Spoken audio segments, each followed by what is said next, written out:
Okay, Kris Jenkins, defensive tackle from Michigan, guy we're really excited about. Another guy we met with at the combine, a guy we brought in on a 30 visit, and it's really funny. On my 30 visit, one of the notes I made to myself was I didn't have much to talk to him about because I didn't have a lot of questions about him. I mean, he's a polished guy, captain at Michigan, checks every box. There wasn't a lot you had to dig into him with, and so we just had a nice, friendly conversation. But there wasn't a lot of questions I needed to get answered because we had the information we needed, and we really liked the guy and happy he was there at 49. We just talked about his just life. Lou, why is he a fit in your defense at that specific position of need for you guys? Yeah, I just like everything about his game. He's a tough run defender. He's got great football instincts. As Zach already mentioned, he brings leadership. He's been a captain, I think second team All-American, and just a tough guy overall, and plays the game the right way. Lou, is he the type of guy that could slot in early downs, a guy who would rush on third down? How do you see him? Yeah, we see him as a three-down player.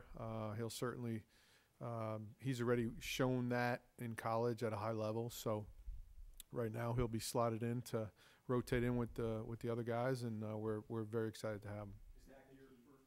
Is that the key when you're addressing defensive tackle? The sort of the draft is finding a three-down player, making sure that he plays three downs? That's ideal. You want to have a vision and a role for the player, and how they fit with us, and so we felt like Kris really fits in with the guys that we have in the building, and we're excited to get him. Zach, your first two picks have 3 national championships combined. Yeah. The last 3 years, basically. How much it seems like a big part of your draft philosophy, that championship pedigree mindset? I think that those players certainly rise. We evaluate the talent level and the person, and would you believe it? Some of the top programs in the country believe the same thing we do, and so they get quality people that are really talented players, and so I think it's no coincidence that when we end up falling in love with guys that those programs have as well. From a positional standpoint, where does he feel fit that? Is he a shade of a 1 like 2 or 3? What do you feel like he's Yeah, well, that's the good thing about him. He's done a bunch of different jobs at Michigan. We like that about our players, and he'll fit right in. I think he, has played some 5 technique, played some 3, played some shade, so really fits in kind of with the group that we have now and can do a bunch of different things.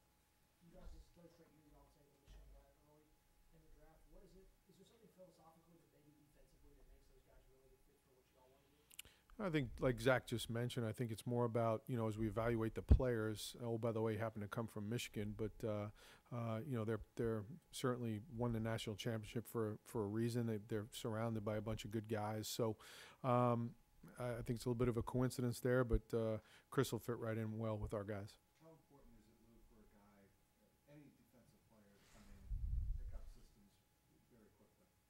Well, it always certainly a benefit, and he's a guy that we really like his football awareness, his instincts. So I don't think this guy will have Kris will have any trouble at all, just picking it up and running with it. Zach, is that something that separates maybe a 4th, 5th later pick between a first and a second rounder? Is how quickly they can assimilate?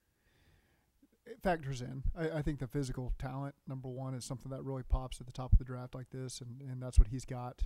He also has a lot of intangibles that he gets the most out of his play and his preparation, and so again, you don't want to sell a guy short. He uses every attribute that he's got to become the player that he has at Michigan, the captain, the champion, and now a top pick for us.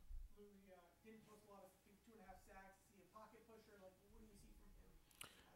Yeah, it's that's a position that where he's coming from. He's facing a lot of double teams inside. I think he's got a little bit ways to go in that part of his game, which we can help him with. But he's really demonstrated that he has been a stout guy in the run game so far, and we can kind of build on his game from there. This is for either one of you, but does he need to put on more weight? The initial reports about him, or is that just a little bit undersized for a positional standpoint? Yeah, we'll wait to get the player in the building, and then we'll talk him through what our aspirations are for him. Lou, I said, I know you said it was a little bit of coincidence with all the Michigan guys, but last year watching DJ, the year before watching Dax, does a guy like Kris pop out, or do you only focus on the guys in that particular draft? No, that's a good question. I think anytime we're watching tape, we're always making note, hey, who's number, 98 or who's number 15 or whatever it may be. So, and you look it up, always an underclassman, and you have an idea who they are. If you don't know the name already, certainly at a school like that, you will probably know who it is. But no, it definitely helps, and our guys upstairs do a great job of making us aware of keep an eye on this guy too as you're watching tape. So it definitely helps. Coach, from an intangible, Go ahead, Hub. from an intangible standpoint, forget the numbers, forget the stats. Mm-hmm. From an intangible standpoint, where does this guy rate? How does he stand? Yeah, he checks all the boxes on that, especially. I just think he comes in, as we mentioned, he's done a bunch of different jobs on the field, been a captain, brings leadership, like everything about him. So from that standpoint, I think, we're real happy. I know you can't plan on taking a specific position at any stage of the draft, especially early, but how big of a priority was it to address the defensive tackle? It was a priority position, but again, we weren't just going to take anybody, and we were very fortunate the way it fell. We had high marks on Kris, and so thank goodness he was there. But it was a priority position for us. But at the same time, we weren't just going to take anybody, and he was one that we specifically had targeted, and so we were happy he was there at 49. Yeah, especially when you're staring at his name for a really long time. Yes, there's been moments like that for us in the past. Go ahead, Paul. Sorry.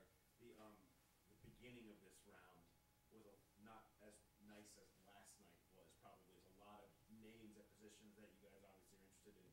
How different was that experience, and how much of a sweat was it? I know you kind of mentioned how much of a sweat was that. Wondering should you move up, should you not? What were those conversations?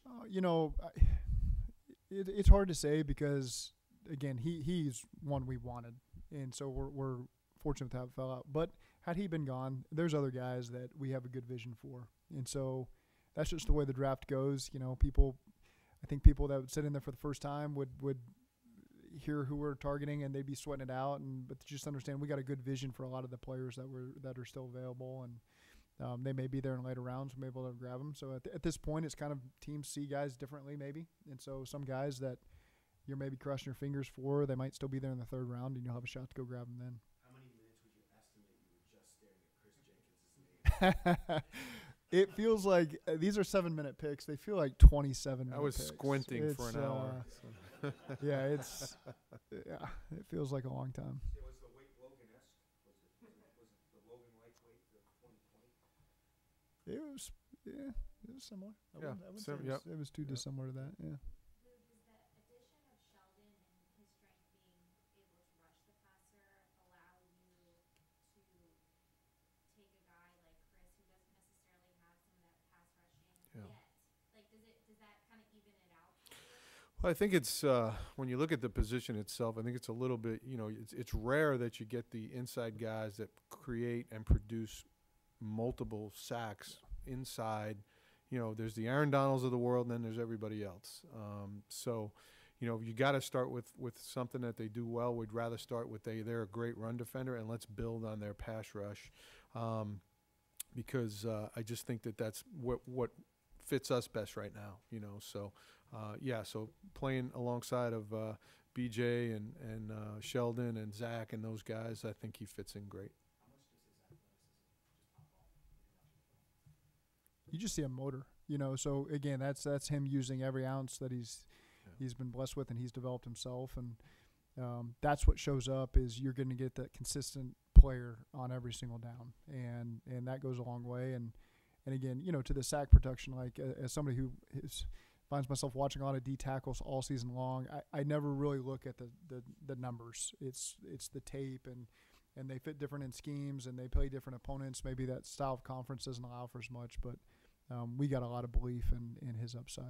Anything stand out when a guy is the son of a former Pro Bowler? I mean, he acts like a pro, so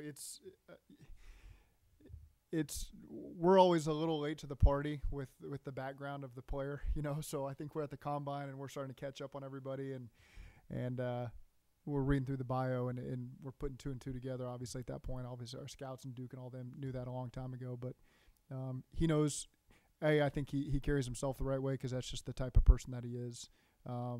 B, you can tell he's educated the right way on the process. He knows what to expect. And so I think that those are all things that benefit him. And you got to give credit to him. Like, you can just tell the multiple interactions we've had with Kris, he is grounded, and whoever gets credit for that deserves credit for that. But that certainly stood out every time that I've interacted with him.